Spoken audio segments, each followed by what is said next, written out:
안녕하십니까. 태성예법인의 이경원 회계사입니다. 예, 주택 임대소득 계산의 두 번째 시간. 간단하게 구조에 대해서 좀 설명을 드릴까 합니다.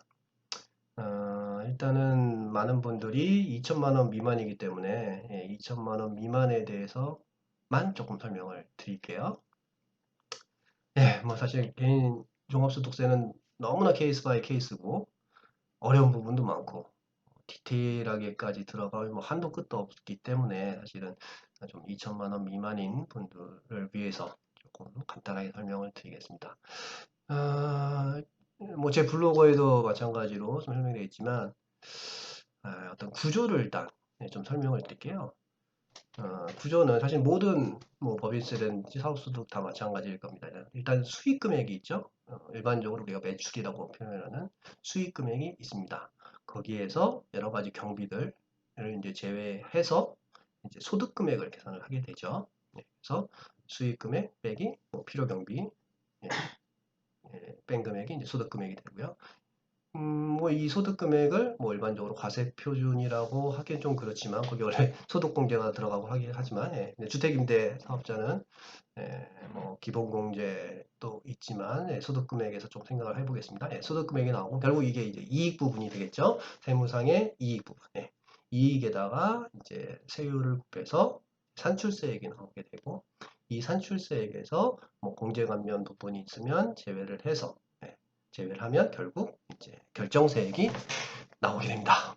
사실 이렇게 구조가 되어 있고요. 결국 수익금액, 필요경비, 산출세액, 세액감면 뭐 이렇게 본인의 케이스에서 생각을 해보면 세액을 계산을 할 수가 있는 거죠.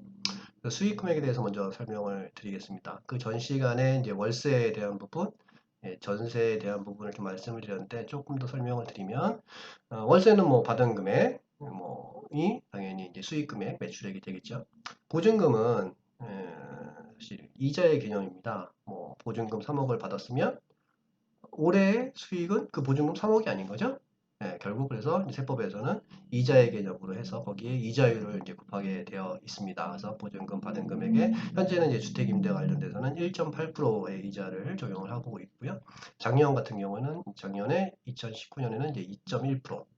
지금 이자율이 계속 낮다 보니까 그거에 맞춰서 세무의 이자율이 좀 낮아지고 있죠.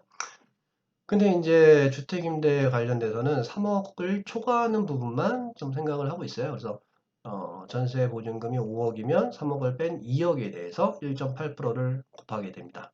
근데 또 하나, 거기에 60%만 적용을 하래요. 그러니까 뭐 사실 뭐 정치권의 부담이었겠죠. 뭐 이거를 다 막 세금을 때리고 막 할 수가 없기 때문에 좀 그런 걸로 좀 추정은 됩니다.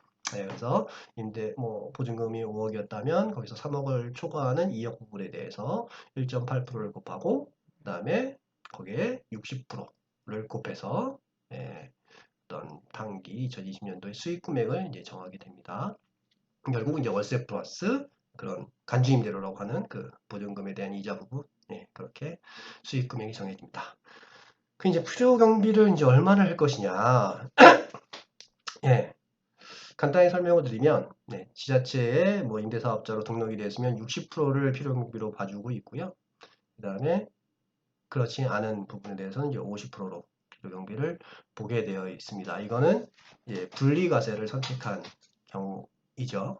분리과세 2천만 원 미만이어서 분리과세를 선택할 수도 있고 종합 소득세로 합산해서 할 수도 있는데 분리과세로 선택을 한다면 60%, 50%. 그럼 종합으로 선택을 한다면 이제 단순 경비율을 곱하게 됩니다. 어려워지죠.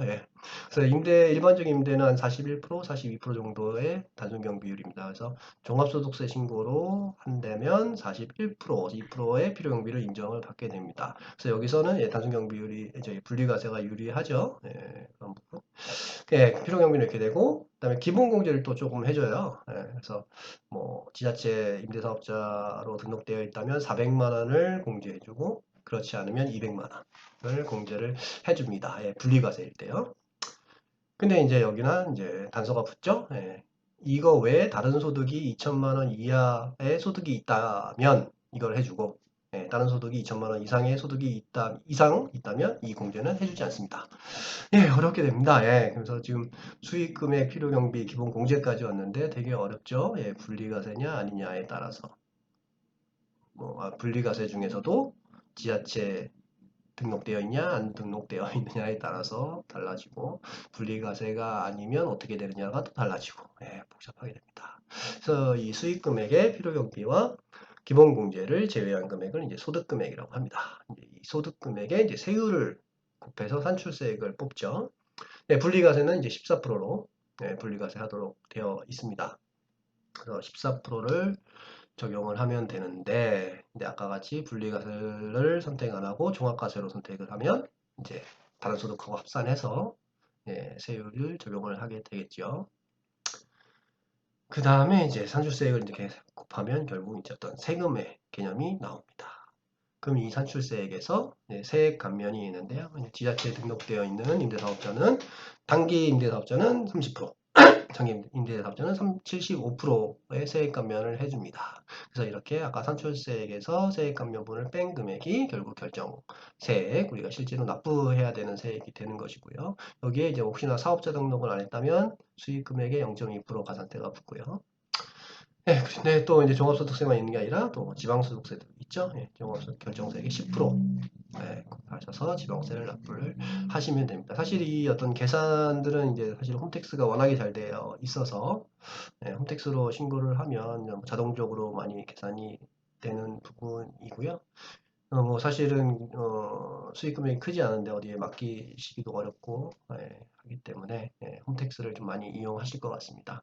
그래서 결국 필요경비, 기본공제, 그 다음에 산출세액, 세액감면 이 네 가지 수익금액 두겠네요. 이 다섯 가지를 잘 선택을 분리과세 선택할 거냐, 종합과세를 선택할 거냐를 결정을 해야 되고 지자체에 등록되어 있냐, 안 되어 있냐에 따라서 필요경비, 세액감면이 달라지고요.